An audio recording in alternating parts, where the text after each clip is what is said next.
2005년 스탠퍼드 대학의 졸업식 연사로 초청받은 스티브 잡스가 충격적인 고백을 합니다. 사실 저는 입양아입니다. 저는 태어나자마자 부모에게 버려졌어요.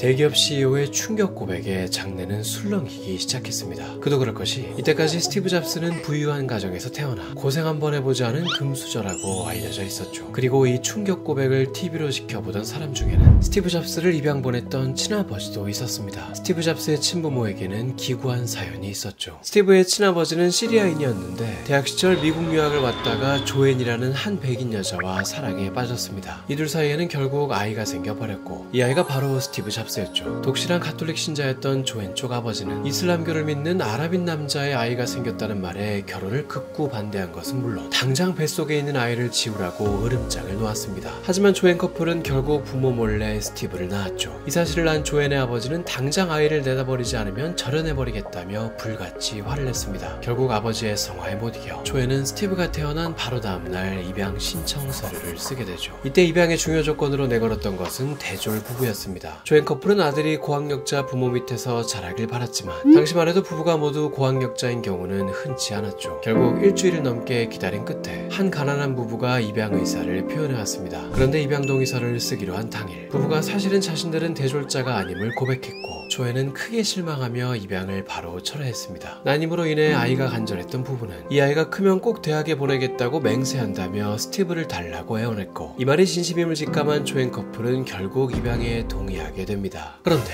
이게 무슨 운명의 장난인지 스티브를 입양 보낸 지 불과 2달 만에 결혼을 극구 반대하던 조앤의 아버지가 지병으로 사망했고 그제서야 조앤은 어머니로부터 시리아인인 남자친구와 결혼을 허락받았습니다. 결혼과 동시에 이둘은 입양 보냈던 스티브를 다시 찾으려 수소문했지만 당시 미국 입양법상 한 번 입양 보낸 아이를 되찾을 순 없었죠. 결국 이둘은 새로 아이를 가지게 되고 스티브 잡스는 그렇게 여동생이 있다는 사실도 모른 채 수십 년을 양부모 밑에서 자라게 됩니다. 스티브 잡스를 입양한 부부는 가난하긴 했지만 양아들을 애지중지하며 키웠습니다. 어렸을 때부터 엄청나게 속을 썩이는 아들이었다는데 호기심이 워낙 강해 바퀴벌레 살충제를 먹다가 응급실로 실려가기도 하고 금속핀으로 콘센트를 쑤시다가 감전사고로 죽을 뻔하기도 했습니다. 하루는 선생님 의자 밑에 폭죽을 설치해 부모님이 학교로 불려간 적도 있었죠. 사태가 이 지경에 이르자 스티브의 아버지는 그를 조용히 차고로 불러냈더니 섬뜩한 눈빛으로 정체모를 기계들과 온갖 흉기가 들어있는 공구 상자를 내밀었습니다. 그러더니 대뜸 마음껏 때려 부수라고 시켰죠. 밖에서 사고 칠 바에야 차라리 여기다가 화풀이를 하고 제발 밖에선 사고 좀 치지 말라는 의도였습니다. 참다 극단적인 방법을 썼던 것이죠. 그런데 부셔버리라고 준 기계들을 혼자 만지작거리던 스티브는 그 내부 구조와 작동 원리에 호기심이 생겼고 고물 전자기기들을 직접 수리하고 개조하는 것에도 관심을 갖기 시작했습니다. 오죽하면 12살 때는 혼자 주파수 측정기를 만들다가 중요한 부품이 없다는 것을 깨닫고는 두툼한 전화번호부를 뒤져서 당시 글로벌 대기업이던 HP의 창업자 빌 휴렛의 집으로 대뜸 전화를 걸었습니다. 그리고는 주파수 측정기를 만들려고 하는데 혹시 남는 부품이 없냐며 당돌하게 물었죠. 12살 소년이 기특했던 빌 휴렛은 호탕하게 웃으며 부품을 보내주었을 뿐 아니라 그의 여름방학 때 스티브 잡스를 초대해 HP에서 아르바이트까지 하게 해줬습니다. 이 아르바이트 역시 주파수 측정기를 만드는 일이었죠. 이런 아들이 대견했던 아버지는 아예 차고에 아들의 작업실까지 만들어주며 꿈을 키워주었습니다. 스티브 잡스는 이때를 회상하며 차고는 나만의 천국이었다고 말했죠. 스티브의 부모님은 일용직을 전전하며 하루 벌어 하루 먹고 살 정도로 형편이 좋지 않았습니다. 그럼에도 스티브를 입양할 때 했던 약속을 지키기 위해 이를 악물고 아들의 대학 등록금을 저축했죠. 결국 스티브는 부모님의 바람대로 대학 진학을 했지만 단 한 학기 만에 중퇴를 하게 됩니다. 도저히 부모님이 피땀 흘려 모은 전 재산을 자신의 대학에 때려박기에는 그만한 가치가 없다고 판단한 것이었죠. 스티브는 양부모에게 늘 미안한 마음이 있었습니다. 사실 스티브는 대학 중퇴 직전까지도 조금이라도 부모님의 금전적 부담을 덜어주고 싶다며 집을 따로 구하지 않고 친구들의 기숙사를 전전하며 생활했고 단돈 5센트를 벌기 위해 쓰레기장을 뒤져 콜라병을 모았으며 주말마다 공짜 식사를 얻어먹기 위해 무려 11km 거리의 불교 사원까지 왕복했습니다. 대학을 그만둔 스티브는 다시 집으로 돌아와 차고에서 기기들을 만지며 하루하루를 보냈습니다. 그러던 어느 날 스티브는 인생의 귀인을 만나게 되는데 훗날 애플의 공동 창업주가 되는 스티브 워즈니악이었습니다. 할 일 없이 친구와 동네를 걷고 있던 스티브는 어느 날 차고문을 활짝 열고 기계들을 만지고 있는 워즈니악을 보았습니다. 마침 함께 있던 친구가 워즈니악과 아는 사이라며 소개시켜줬고 이렇게 두 남자의 전설적인 만남이 이뤄졌죠. 스티브보다 5살이 많았던 워즈니악은 당시 대기업 HP를 다니고 있었고 그야말로 천재였습니다. 스티브의 비현실적인 아이디어조차 그의 손을 거치면 현실화되었죠. 하루는 워즈니악이 직접 만든 게임을 스티브에게 보여준 적이 있었습니다. 탁구를 응용한 게임으로 인류 역사상 최초로 히트한 비디오 게임이라는 퐁을 자신만의 스타일로 변형한 게임이었죠. 워즈니악의 게임을 보고 눈이 휘둥그레진 스티브는 이 게임을 가지고 당시 미국 최고의 게임 회사인 아타리라는 회사를 찾아갔습니다. 사실상 워즈니악 혼자서 만든 게임이었지만 자신과 친구 둘이서 만든 게임이라며 보여줬죠. 아타리의 실무진은 이 게임을 매우 마음에 들어했고 그 자리에서 바로 스티브 잡스를 고용했습니다. 친구를 팔아 취업을 하게 된 스티브는 바로 경영진으로부터 신작 게임을 개발하라는 임무를 받게 되는데 스티브는 그 정도는 껌이라며 4일이면 만들어 올 수 있다고 호언장담했습니다. 그리고는 번개같이 워즈니악에게 달려와 빨리 만들어내라고 독촉했죠. 워즈니악은 4일은 터무니없는 기간이라고 난색을 표했지만 스티브는 이번 걸 만들면 큰 돈을 벌 수 있다며 그를 꼬셨습니다. 결국 워즈니악은 낮에는 회사를 다니고 밤에는 차고에서 게임을 만들며 4일 밤을 거의 새다시피 했죠. 기한에 맞춰서 부랴부랴 완성한 이 게임은 바로 1인용 게임의 신기원을 열었던 그 게임 벽돌 깨기입니다. 혜성처럼 등장한 이 게임은 이듬해 전세계 게임 순위 탑3에 들며 엄청난 돌풍을 일으켰고 내려오는 공을 받아쳐서 벽돌들을 깨부순다는 직관적인 컨셉은 시대마저 초월하며 오랜 사랑을 받았습니다. 이후 수십 년 동안 수많은 파생작이 만들어지기도 했죠. 이 게임에 크게 만족한 아타리는 스티브에게 약속한 금액보다도 더 많은 $5,000의 보수를 줬는데 오늘날의 물가로 따지면 약 3,500만원에 해당되는 돈이라고 합니다. 그런데 이 돈을 받은 후 워즈니악을 찾아온 스티브는 보수로 $700만 받았다고 거짓말을 했습니다. 실제 받은 돈의 15%도 채 되지 않는 액수였죠. 그리고는 이 돈을 딱 반으로 나누자며 $350만 워즈니악에게 떼어줬습니다. 워즈니악은 당연히 이 말을 찰떡같이 믿었는데 훗날 아타리 사장의 발언으로 사실은 스티브가 $5,000를 받았다는 것이 알려지자 그제서야 속았다는 걸 알고 충격을 받았다고 합니다. 하지만 스티브가 그 돈을 사적으로 쓰지 않고 그대로 전부 사업에 재투자했다는 걸 알고는 서운함을 풀었다고 하죠. 스티브는 워즈니악의 실력이 있으면 더 큰 그림을 그릴 수 있다고 생각해 워즈니악에게 잘 다니던 대기업을 퇴사하고 자기와 사업을 하자고 꼬시기 시작했죠. 워즈니악이 개발을 맡고 자신이 영업을 하면 역사에 남을 회사를 만들어낼 수 있을 거라고 호언장담했습니다. 워즈니악은 스티브의 감언이설에 홀딱 넘어갔고 그렇게 해서 두 사람이 창업한 회사가 바로 오늘날의 글로벌 대기업 애플입니다. 그렇게 의기투합하여 회사를 세운 이들은 망했습니다.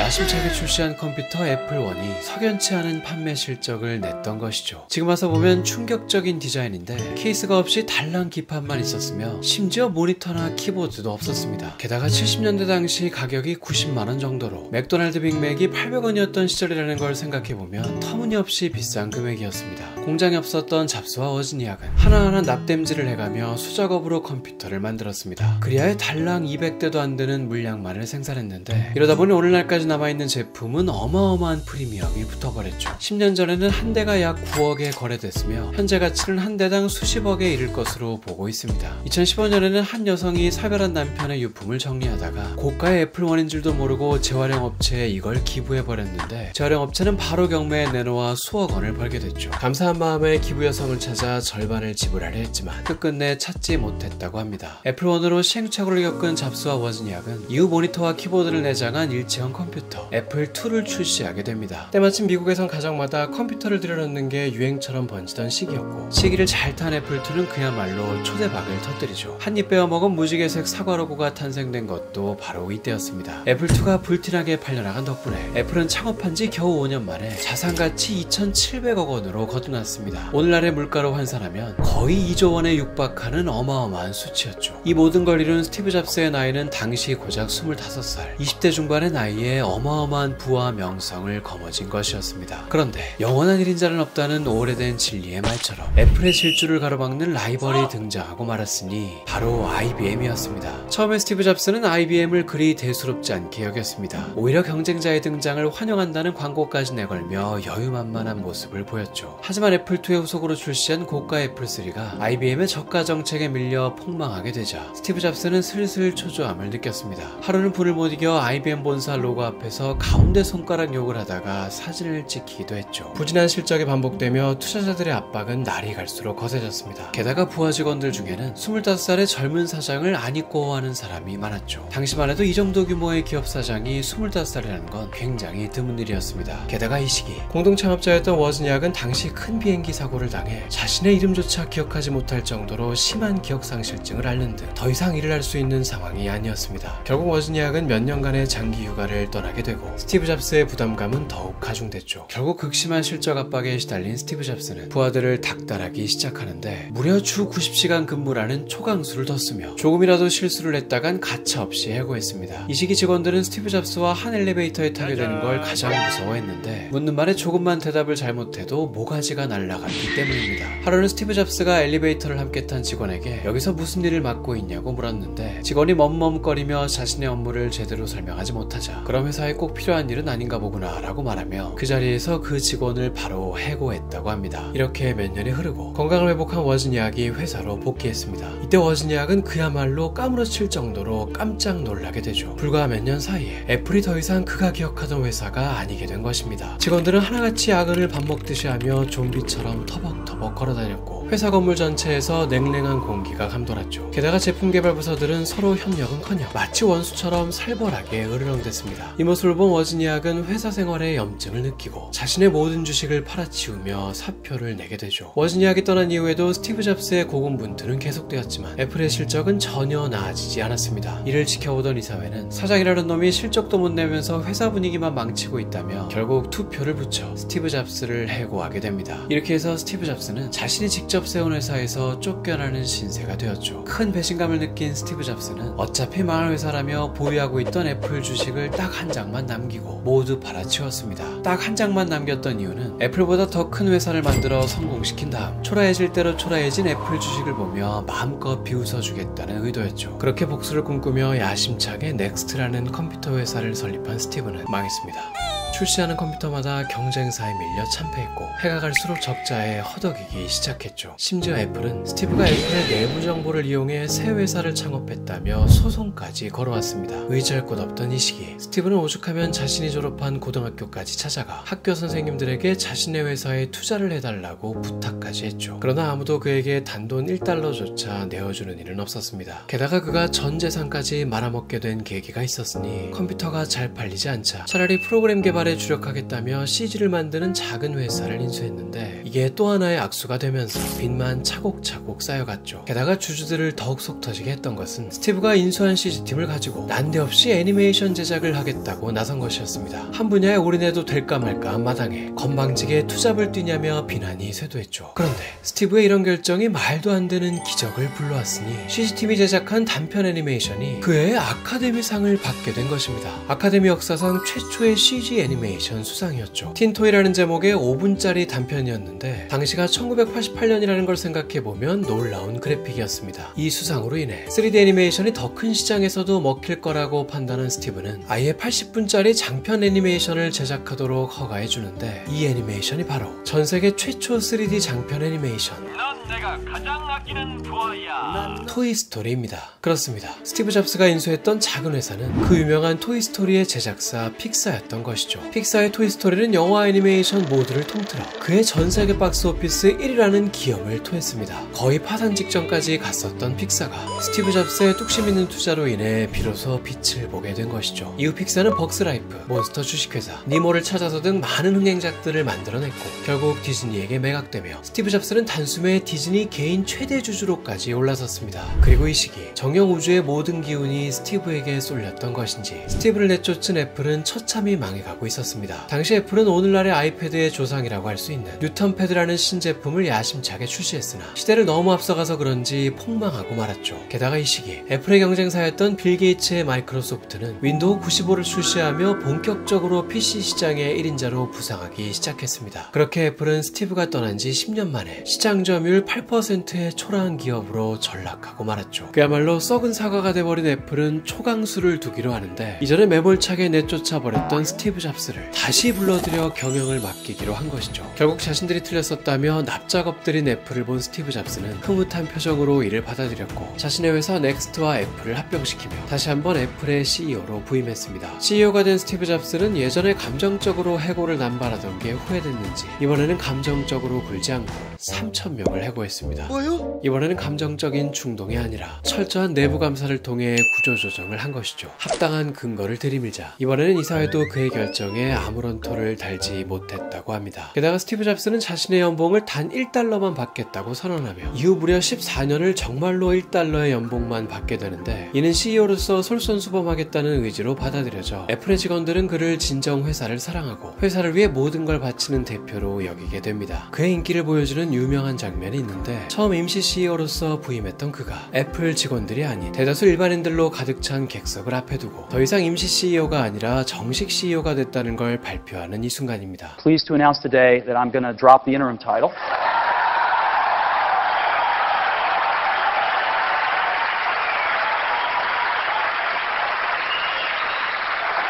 객석에 있던 사람들 대다수가 일반인들과 기자들이었다는 점에서 더 이례적인 반응이었죠. 이런 폭발적인 기대치를 등에 업은 스티브 잡스의 애플은 이후 승승장구하기 시작합니다. 고작 1년 만에 1조 원의 적자에 허덕이던 회사를 4천억 흑자 회사로 탈바꿈시켰죠. 이 기적같은 업적에는 새로 출시한 아이맥이 큰 몫을 했는데 편리함을 무기로 내세운 이 컴퓨터는 당시까지만 해도 여러 스텝을 거쳐야 힘겹게 연결할 수 있는 인터넷을 단 3가지 스텝으로만 연결할 수 있는 혁명적인 기기였습니다. 이걸 보여주는 전설적인 광고가 있죠. Presenting 3 easy steps to the internet.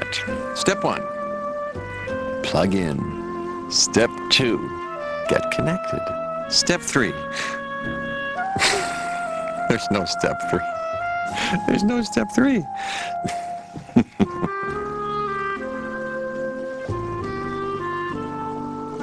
사실상 단 2단계로 인터넷을 연결한다는 건 당시로서는 신세계였고 이 광고는 많은 이들의 마음을 움직이며 미국에서 엄청난 붐을 일으킵니다. 게다가 당시에 크고 투박한 PC에 비해 곡선형의 반투명 아이맥은 디자인적으로도 신선했죠. 아이맥은 애플의 전성기의 시작일 뿐이었습니다. 2001년 아이팟, 2007년 아이폰, 2010년 아이패드를 연달아 출시하며 전 세계적으로 현대인들의 문화를 주도하기 시작했죠. 오늘날에 보면 별거 아닌 것 같지만 당시만 해도 그가 발표한 기술은 놀라 까무러칠 수준이었습니다. To make it bigger or smaller, and so I can just move them further apart and stretch the image.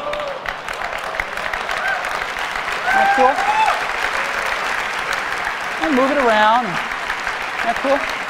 당시만 해도 스마트폰이라고 하면 덕지덕지 자판이 딸려있던 시대였으니 스티브가 보여준 이 터치 기술은 그야말로 환호가 터져나올 정도의 신세계였죠. 그런데 이 시기 스티브 잡스의 몸에선 거대한 암세포가 자라고 있었습니다. 아이폰을 발표하기 대략 4년 전에 이미 췌장암 선고를 받은 상황이었죠. 다행히 초기에 발견되어 바로 수술을 하면 생존율이 75%인 꽤 희망적인 상황이었지만 스티브 잡스는 이 황금같은 시기에 고집을 부리다가 병을 키우게 됩니다. 자신의 몸에 칼을 대는 것이 싫다며 수술을 거부하고 식이요법, 침술, 명상 등의 대체의학에 의존한 것이죠. 주변에서 하도 닥달하자 결국 암 진단을 받은 지 6개월 만에 수술대에 오르게 되는데 이때는 이미 암세포가 많이 퍼진 시점이었습니다. 그나마 수술이 성공적으로 끝나며 회복만 잘하면 완치하겠다는 좋은 신호를 받았지만 스티브 잡스는 이번에는 먹는 것으로 고집을 부리다가 제대로 회복할 기회를 놓치게 됩니다. 퇴원할 당시 병원에선 영양 섭취를 잘하라고 신신당부했는데 오랜 세월 엄격한 채식주의자였던 스티브 잡스는 췌장절제 후 회복에 필수적인 단백질 섭취를 소홀히 하고 원래 먹던 대로 먹겠다며 끝끝내 채식을 고집했습니다. 결국 스티브 잡스는 하루가 다르게 야유어갔고 간 이식 수술까지 받기에 이르렀죠. 중요회의를 하다가 도중에 쓰러지기도 했습니다. 결국 2011년 8월 스티브 잡스는 자신의 운명을 직감했는지 CEO를 사임한다고 공표했습니다. 그리고 사임한 지 불과 한 달 만에 56세의 나이로 세상을 떠났죠. 한동안 스티브 잡스의 유언이라며 퍼져나갔던 유명한 말이 있습니다. 나는 비즈니스 세상에서 성공의 끝을 보았다. 그러나 병들어 누워 과거 삶을 회상하는 이 순간 나는 깨닫는다. 내가 자부심을 가졌던 부와 명예는 결국 죽음 앞에선 의미 없다는 것을. 난 지금 어둠 속에서 생명 연장 장치의 녹색빛을 보고 윙윙거리는 기계음을 들으며 죽음의 신이 다가오고 있음을 느낀다. 난 이제서야 깨닫는다. 삶을 유지할 적당한 부를 쌓았다면 그 이후에는 부와 무관한 것을 추구해야 한다는 걸. 이 유언은 많은 이들의 공감을 사며 급속도로 퍼져나갔는데 나중에야 스티브 잡스의 유언이 아닌 다른 CEO의 유언이었다고 밝혀졌죠. 그럼에도 스티브 잡스의 삶과 묘하게 맞아떨어졌기에 아마도 스티브 잡스가 투병을 하며 느꼈던 감정과 크게 다르지 않았을 거라 생각해 볼 수도 있습니다. 그의 사망 소식이 알려지자 전 세계 애플 지점 앞에는 추모의 행렬이 잇따랐습니다. 꽃이나 초를 가져온 사람도 있었고 상징적인 의미로 사과를 두고 가는 자들도 있었죠. 당시 대통령이던 오바마는 영상을 통해 전 세계 수많은 사람들이 이 순간 그가 발명한 제품을 통해 이 뉴스를 보고 있다. 이 얼마나 대단한 업적인가 라고 말하며 그를 치하했으며 생전에 그가 거주했던 캘리포니아주는 이날을 스티브 잡스의 날로 지정했습니다. 스티브의 사망 소식을 들은 공동 창업자 워즈니악의 인터뷰가 큰 화제가 됐는데 인터뷰 내내 터져나오는 울음을 꾹꾹 참다가 비로소 촬영이 끝났다는 신호가 나오자마자 참았던 울음을 터뜨렸죠. He gets a reputation for being a strong leader and being